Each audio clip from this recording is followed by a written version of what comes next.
We came up with quite a few reasons that can. We had our five were triangle congruence, then duplication, division, subtraction, and we also have definitions of midpoint, parallel. Remember your angle pair relation, vertical angles. Um, then the transitive, associative, commutative, and we use reflexive quite a bit when writing proofs. Okay, so let's.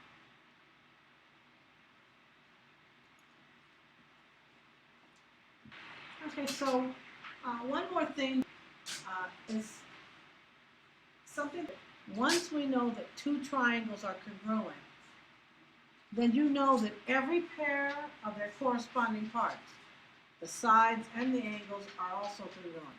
We call that CPCTC,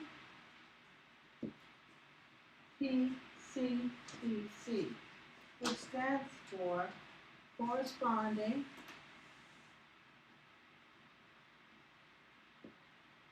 parts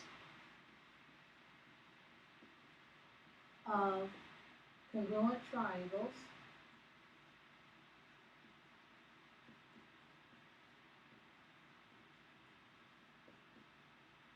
are congruent.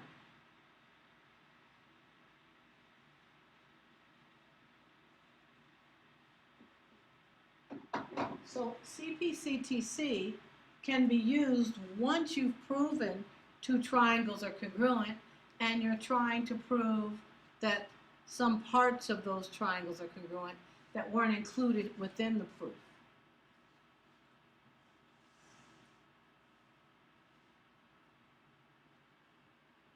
Okay, so if we have a proof here that says we're given that segment AB is congruent to segment AC, and that's marked on our diagram, so we don't need to make any marks.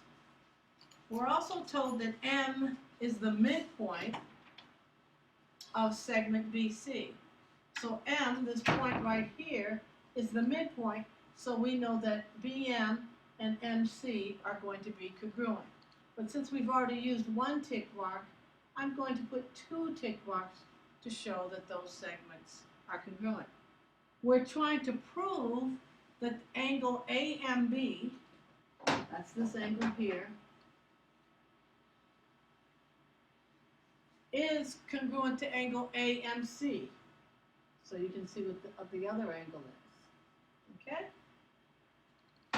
Now, before you start doing the proof, I recommend that we look at the diagram and see if there's anything that we can add. And what I see is that AM is going to be a shared side in this proof.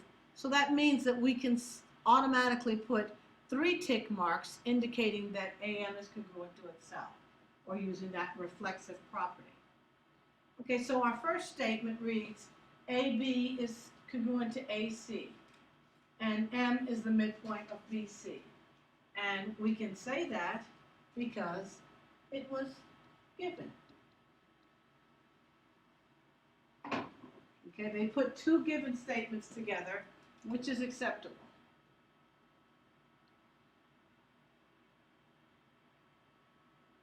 Okay, our word bank had given in it, so we're going to cancel that one.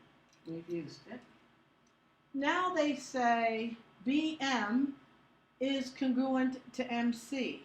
Well, the reason that we can say that BM, this segment, is congruent to MC is because M is the midpoint. So because M is the midpoint, we know now that those segments are congruent. And that's by definition of midpoint.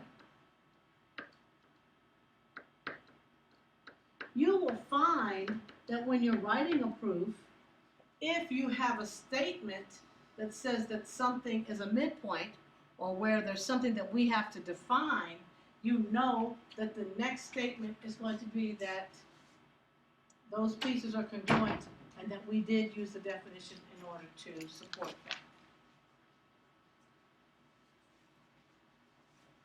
So now you look and you see that you have a pair of sides that are congruent, and you have another pair of sides that's congruent.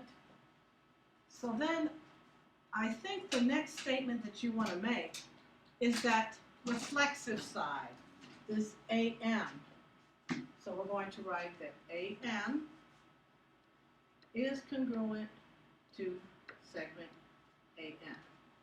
And we can say that reason reflexive.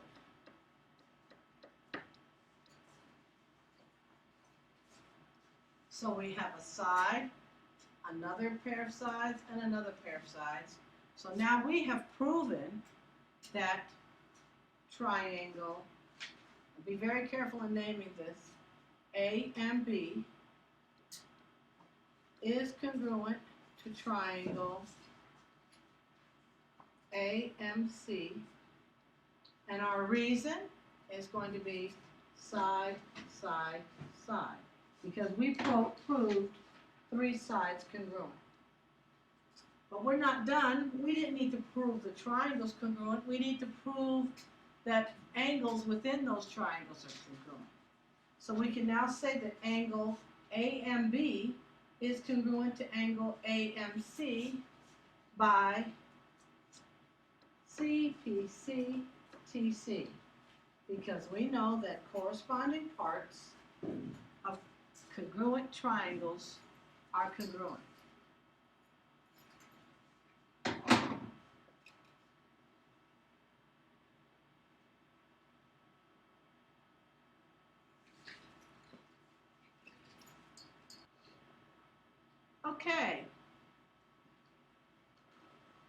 Okay, so now that you've had a chance to do example 1 on your own, check your answer here and realize that I marked my triangles up, and I could clearly see that angle side was going to be the congruence that I was going to prove the triangles, and we needed to prove parts of those triangles, so we knew that our reason for these parts being congruent was going to be CPCTC.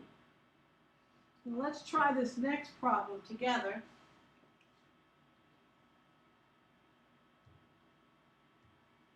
It's a coordinate proof or problem. We're going to use side, side, side congruence to show that triangle ABC is congruent to triangle FGH. Now they've given us the postulate that we're going to use, which is helpful, because we know now that we're going to have measures of sides that are congruent to each other looking at this coordinate plane. So let's first write the sides that should correspond to each other. AC should be congruent to FH. That's our first pair of congruent sides, AC and FH. AB should be congruent to FG. And our last one, BC, should be congruent to GH. Now you'll notice that I looked up at the congruent statement, and that's how I found my pair of congruent sides. A and C are in the first and third position of that triangle name. F and H are in the first and third. Same thing with AB is congruent to FG. AB is 1 and 2 in this triangle congruent statement. FG is in position 1 and 2 in the second triangle's name. So now let's look and see if we can figure out what is the measure of AC, because in order to prove congruence, we need to know that their measures are equal. If I look up at AC, here's AC right here, I can see since it's on the coordinate plane, I can count 1, 2, 3. So my measure of AC is 3 units. Let's do the same thing with FH. FH is over here on the other triangle. 1, 2, 3. So FH has a measure of 3. And 3 equals 3, so yes, they are congruent. Let's do the same thing for AB and FG.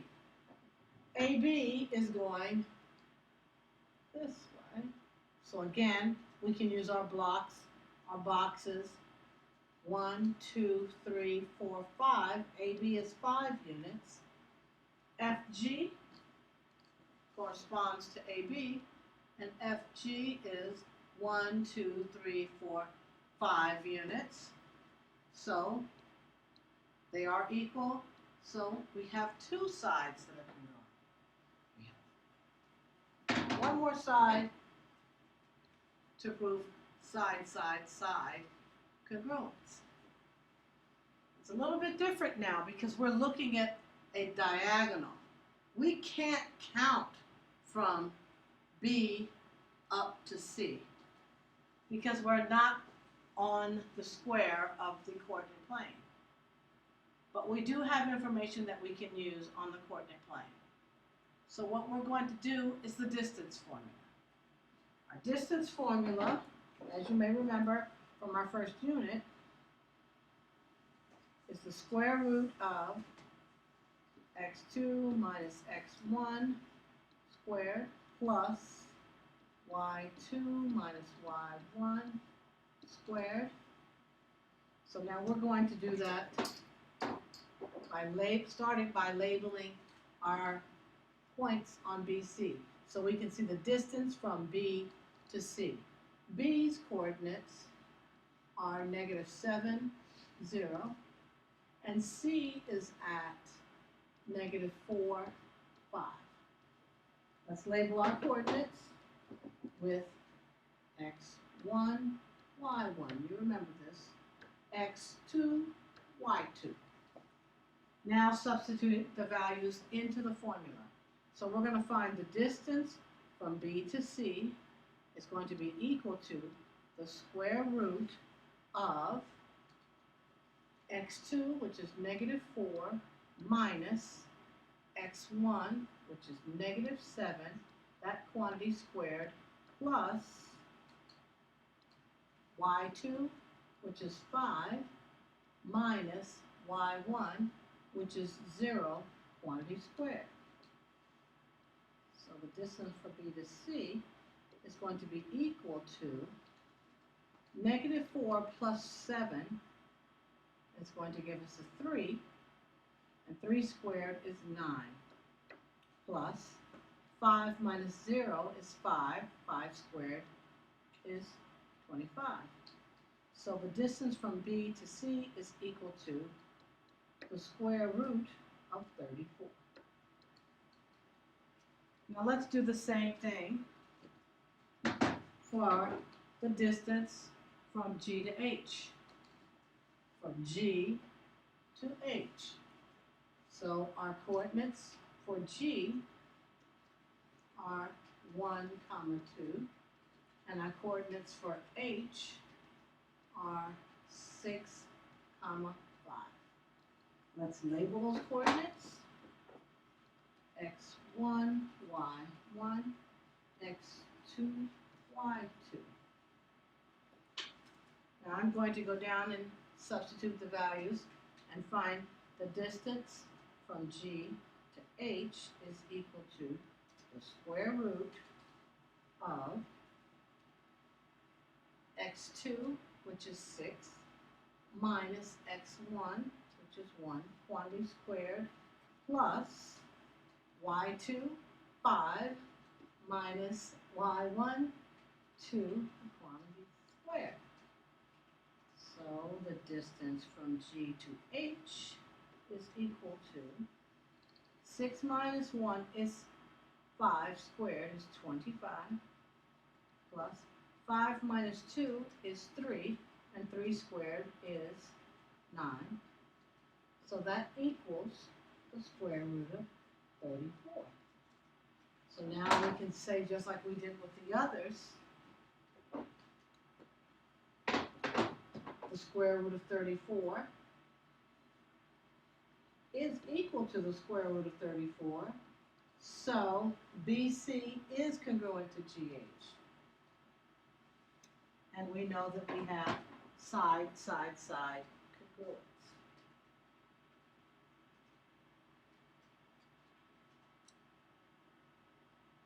All right, what you're going to need to do for example 3 is to put these triangles on your coordinate plane, plot these points, and draw your triangles, then set up your corresponding parts, and you're going to determine whether or not those triangles are congruent. Okay, so when you did the distance formula 6 times, you found that AB is congruent to DE, with both of them being a measure of square root of 17. BC is congruent to EF. AC is also congruent to DF. So the triangle ABC is congruent to triangle DEF by side, side, side. Okay, let's try the next one on your own and then come back and check your answer.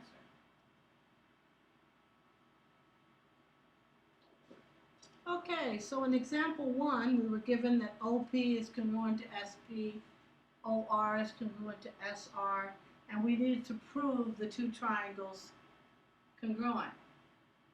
I dragged and dropped the solution, so hopefully these are the same answers that you got. Let's look now at example 2. Down we go. Okay, and the advantage of doing this one is that we are practicing with some of our definitions.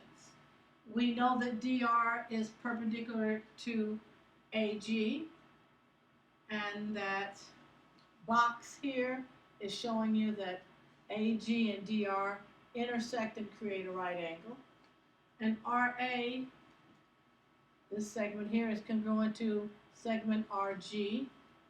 And we need to prove that the two triangles are congruent. Please remember to put your shared side in. And if you put that shared side in, you can see that you're going to be using side, angle, side congruence.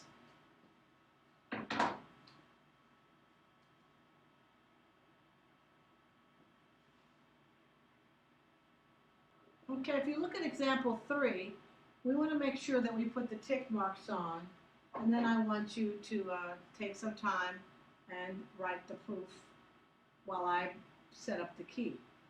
We know that HV, that segment, is going to be perpendicular to GT. So HV and GT are perpendicular, and that's what those boxes indicate. And GH is congruent to TV. That's already on our diagram. But it says that I is the midpoint of HV. So this segment here, on that segment, I is a midpoint. So that means that we have to mark these segments as being congruent. Now, I always ask students, whenever you see right triangles, to look and see if hypotenuse leg works. If you look opposite that right angle on triangle HGI, you can see that the hypotenuse is congruent. And if you look across the right angle, the hypotenuse in VIT is also congruent. So they each have a leg that's congruent. So we are going to be using HL. Okay, pause your video, set this proof up, and then come back and check your answer. Okay, example 3. This is the answer. Make sure that you have each one of those steps with the proper statement and reasons. And now let's do example 4 together. Do example 4. We're given that AT, that segment, is congruent to segment GS. Now you see that this segment is parallel, but it's also congruent. So it has 2 marks on it. One that shows that AT is parallel to GS, which is our next statement. So we have those marks on the diagram. We should also mark this shared side as being congruent. Now we need to be able to prove these triangles GAT is congruent to triangle TSG. But before you go on, I would really like to see you thinking in terms of these parallel lines being cut by a transversal here. When we have parallel lines cut by a transversal, our alternate interior angles are congruent. So you can also add those marks because we know that that's true.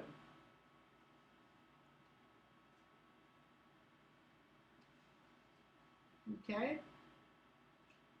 So we're going to be using, it appears, this side matches up with this side, this angle with this angle.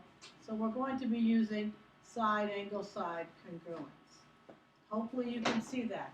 Whenever you see parallel lines cut by a transversal, you should check to see if they're either alternate interior or corresponding angle pair so that they would be congruent. Our first statement is that AT is congruent to segment GS, and that was given. Our second statement that's given to us is that AT is parallel to GS, and we know that that was also given. Now, we can now say, since we have a pair of parallel lines, we can talk now about our alternate interior angles that we identified. So let's see what the names of those angles are. Get this out of our way. We see that angle ATG is congruent to angle SGT. Okay? So AGT, if we look in the center, ATG, ATG, and SGT, SGT, so it has to be this statement that we usually have to be very careful that you're using the right angle name. And we can say that because they are alternate interior angles. I like this drag and drop. So now we've proven our side and one angle. Our next thing, okay, I've got a side and an angle. Our next thing that we need, since we already determined that we're going to be using side angle side, is the side that we have that's reflexive here. Side GT is congruent to side GT. And I gave it away when I said we're doing that because it's reflexive. So now we have side angle side proven here. Since we've proven it, we can now say that triangle GAT is congruent to triangle TSG by side angle side congruence.